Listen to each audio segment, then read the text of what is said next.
All right. Good morning, everyone. Good morning. I am blessed to lead Teamwork Inglewood, which is a community-based organization that serves Greater Inglewood with community job training and placement to youth services to community development projects alongside our partners and residents for the rest of the city to flourish. And as we talk today about the future of reentry leadership for this city, where we need more help, allyship, collaboration, policy change, and investment. Teamwork Inglewood's journey to innovate and be more enriching, helping us to restore lives in our community. And through the City of Chicago and the department, using culturally competent education and case management for thousands of residents for the last 7 years. That has filed over 300 petitions and expunged 150 records this year alone. Technology, the experience, and the most special part of the reentry work we do here that is so important is that the people with lived experience as we work to get the science right on our approach and impact. So as we look forward, continue innovation and expansion for more restorative and holistic work. For example, piloted by All Chicago right now to provide those housing supports for those recently released. But this, with the Go Green on Development Racine partners, Iman, Rage, and E.G. Wood are bring here, right on a corridor with food access with the Go Green Fresh Market, new local businesses, and God willing,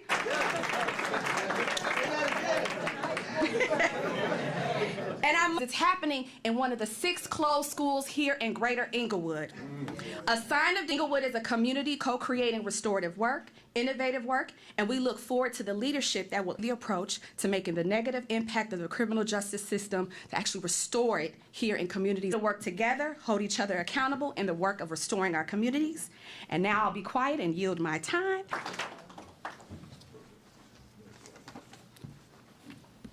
Let us, and merciful God, you call us into being and commission us to serve your people. We pray that our lives give us the courage to see one another as sisters and brothers, no matter who we are or where we come from. Bless this new office of reentry as they work tirelessly to include all your strength, to continue to work for the good of all men, women, and children, for the good of all families and communities impacted by coming home. And finally, O God, let us not forget those strength, O God, to be a welcoming and loving people. Amen.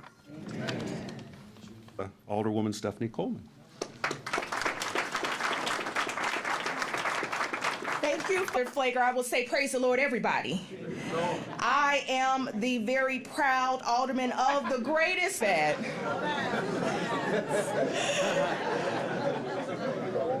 I'm sure my colleague, because you are here, you are in the greatest ward in the city of Chicago. To Cecile, to our leader, very long overdue Office of Reentry, fully funded to the city of Chicago under the leadership of off as a pilot, thanks to the works of my colleagues in the Chicago Automatic Black Caucus. I want to reiterate that this needed to return into this society to be a change maker. Entry. I hope the letterhead hasn't been printed yet.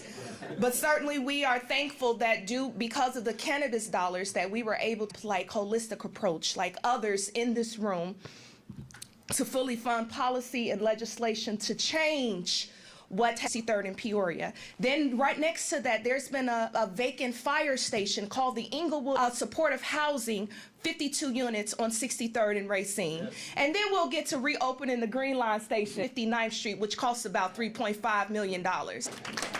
$85 million plus project, also led by African Americans, is those that is going up.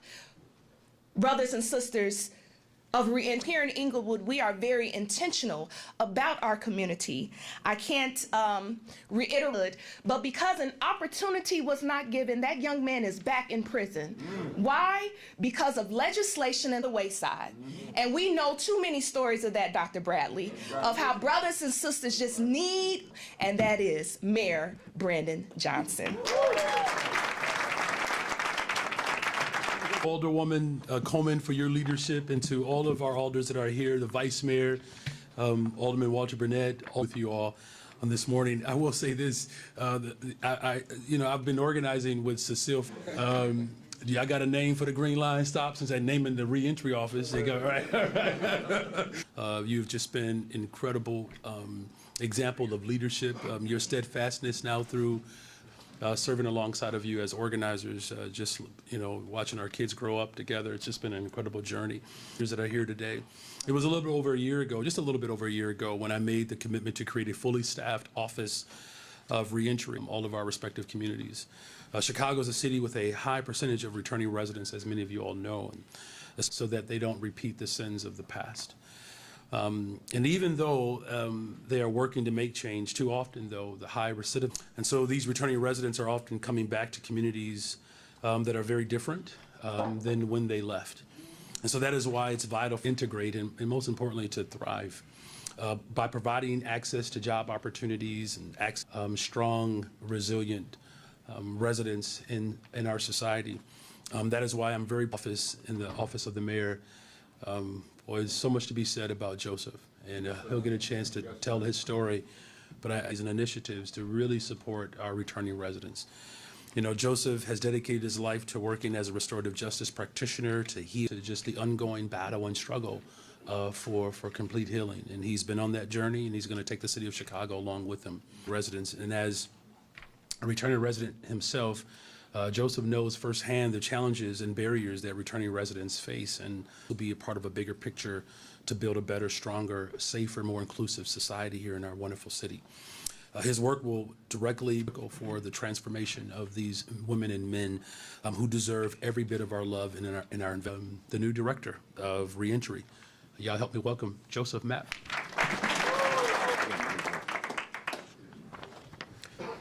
Thank you all for coming. I see not only for the great introduction, but for your leadership and your vision for this city.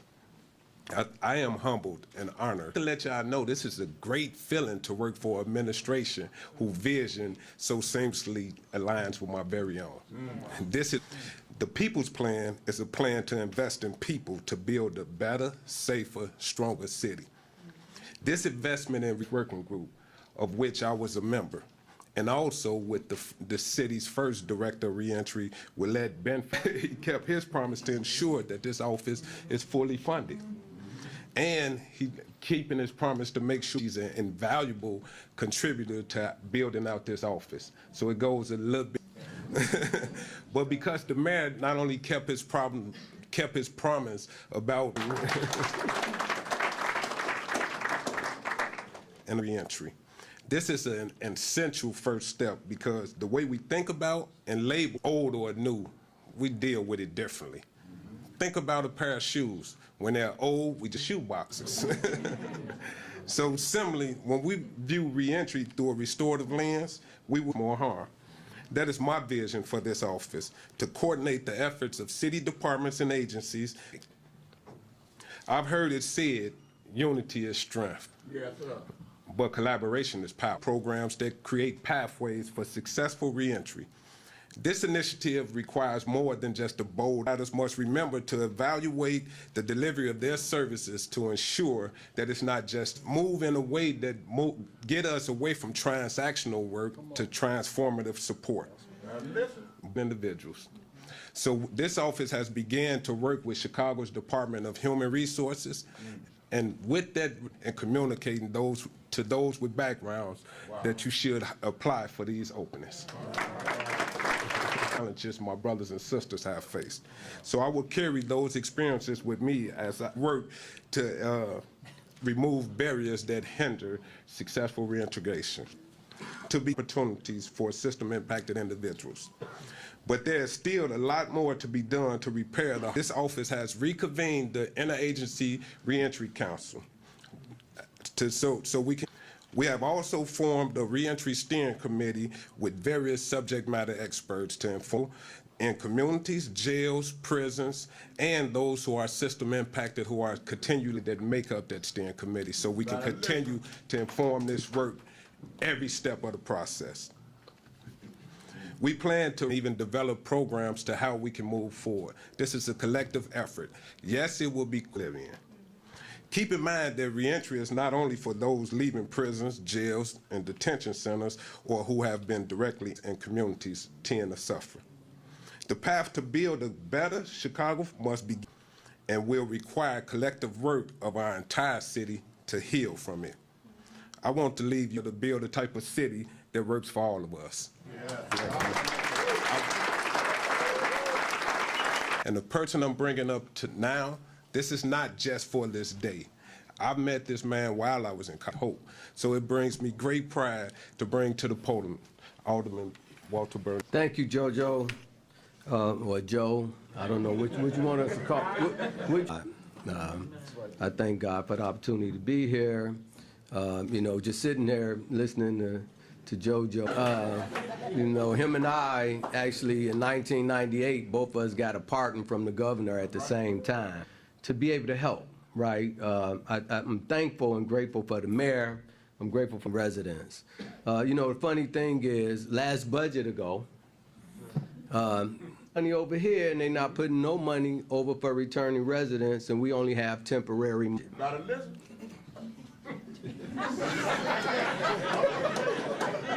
I was down on the floor. This mayor, who I've known for a long time, for his even noticed that and didn't even think of that. He said, "You're right." And he sent his folks down to talk to me about it. Past administration for putting that temporary money in, but it was going to go. And we wasn't going to have reentry. Now, my colleagues, the great Shirley, had some money. And she do a layup so that we couldn't be denied. So I just want to say I helped back George Dunn and Jesse White. If they wouldn't have helped us, we don't know what we were going to give folks an opportunity to get help, to get housing, to be stable. I actually went to Danville, where I was locked up at before, to speak on a panel. And him and I both spoke at that time, all the things he wanted to do. So I just thank God that you stood to the task, man, and you doing what you wanted to do. We look at their heart. This is not a job for him. You know, this is in his heart. He got to working with him, and I look forward to working with the mayor in the reentry budget so that we can continue to have more resources to be able to come home every year. 100,000 people. If we don't help them, they're going to help themselves. Every generation, from the mothers to the children to all family members. I just think about the fact myself and Gator, families are doing because we're doing good. So when you help a returning resident, you help.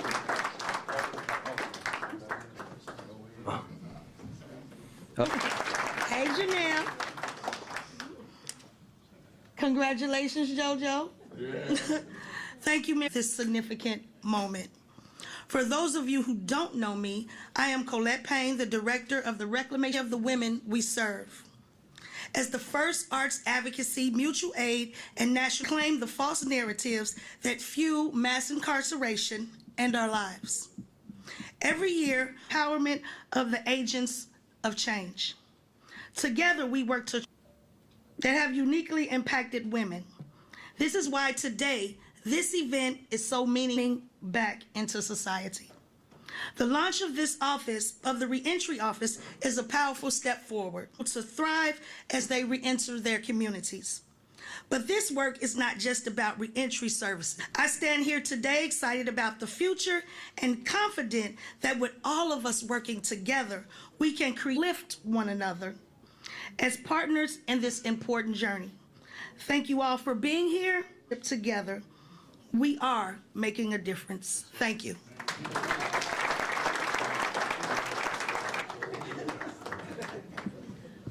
Okay. Well, I think elders were negotiating our budget in public. I'm afraid to bring them up here. I just take this moment. And that's what collective work and responsibility looks like, and that's what's required in this moment. And again, there's a great deal of trepidation and some level of fear and anxiety in our society with, well, your treasure and heart always remained aligned. And Joe, I don't know if I can call you that officially.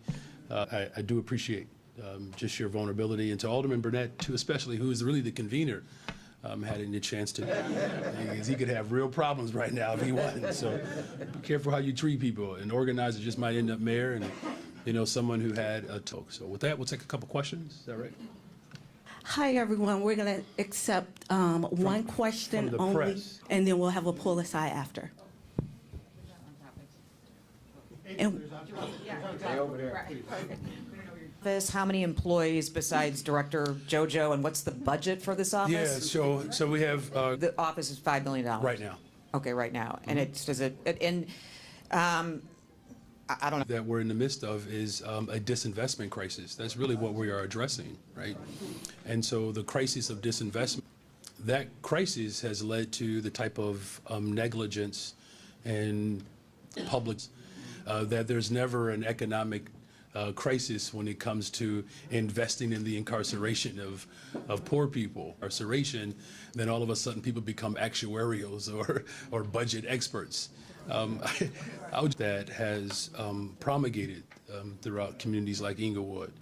But I will say this, though, sources alongside of the love. The love and care is why Cecile can speak about, as well as the alder can speak hard, of course, with the people of Chicago, but more specifically, returning residents of the city. Thank you for those questions. There's listening sessions, kind of getting the footing of what this is going to be. Are there any more concrete actions or anything a little more? This is about connecting.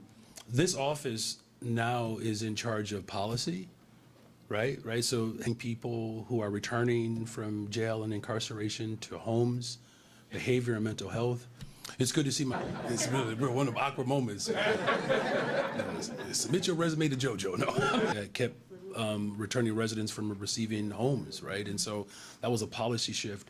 And so now, and then I think the other part that's important here, because I think I just sort of skipped over this a little bit, the trauma our country prepares for war, the doctors get trained in hospitals in black communities. Armed, communities like Inglewood. And so that's why okay, good, all right. Hi, Mayor. Hey. I have a question for you and one for Director Mapp. I'll start with about the importance of keeping this office fully funded with, permanent revenue sources. Welcomed back. Look,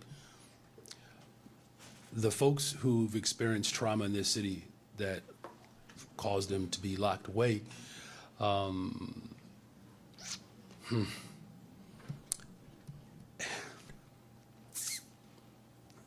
trauma not treated. They didn't cause it. So when we talk about why it's important that we keep it, you got a mental health issue.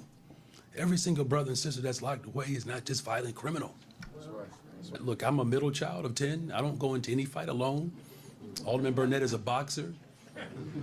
Stephanie Coleman would just gonna fly away.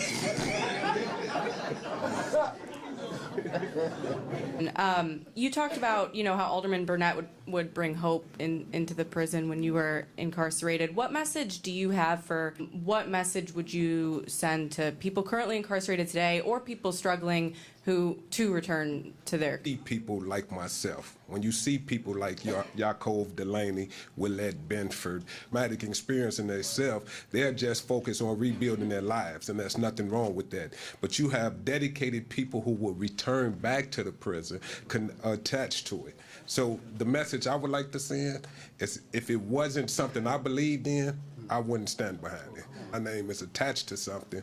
My heart is attached to it. So I feel with many of those dealing with that sweltering heat. So I cannot live my life knowing that so many are connected. And to tell you the truth, people do not succeed based off their own will and their intellect.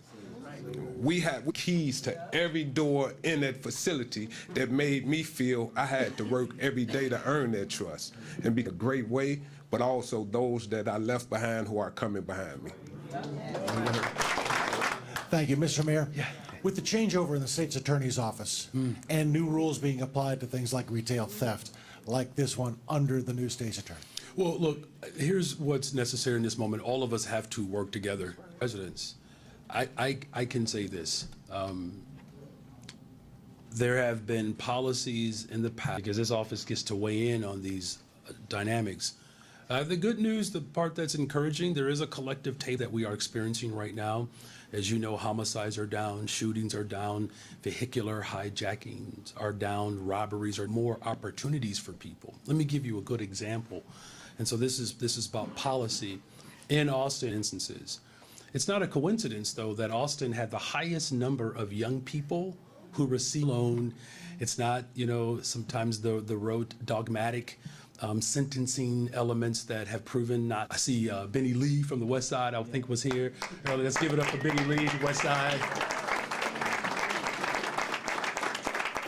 At that other stop, okay.